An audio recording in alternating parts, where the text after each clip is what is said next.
Amnesty International is accusing the government of abandoning its own principles by refusing to condemn Australia's policy around asylum seekers.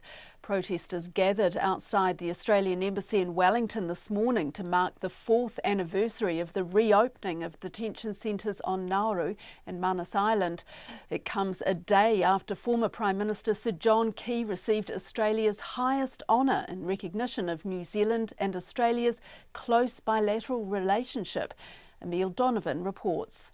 Victoria Quaid was born in Melbourne but moved to Wellington about 30 years ago. I'm Australian and I'm ashamed at the way the Australian government is treating refugees. She and her son were two of about 30 people who, early on a chilly Wellington morning, gathered outside the Australian Embassy to protest that country's treatment of refugees and asylum seekers. Today marks 4 years since the Australian government, under then Prime Minister Kevin Rudd, reopened detention facilities on Papua New Guinea's Manus Island and the tiny Micronesian island of Nauru. That decision meant any asylum seekers arriving in Australia by boat would be taken offshore for processing before being resettled in Papua New Guinea if they met refugee criteria. Since then, controversies such as the well-documented reports of abuse of some asylum seekers have led to widespread condemnation, but not from the New Zealand government.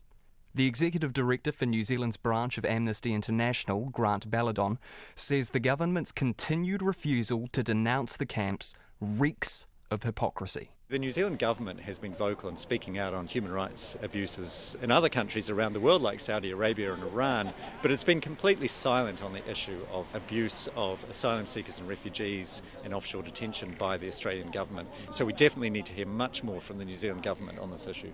He says this is an issue of global importance, and fear of political repercussions should not be a factor. This is an issue that transcends politics. This is about our values as a nation. We offer people protection who are in desperate situations. We don't imprison them and lock them up. That's something that the New Zealand government should stand firm on with the Australian government and hold to its principles.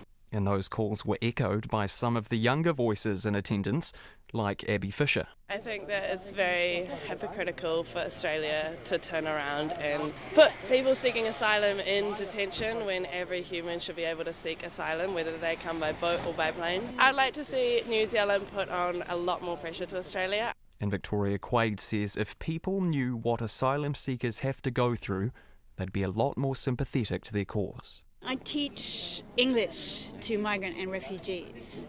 They're people. I don't know if I could cope with this kind of things that some of my students have faced. And so that's why I'm here.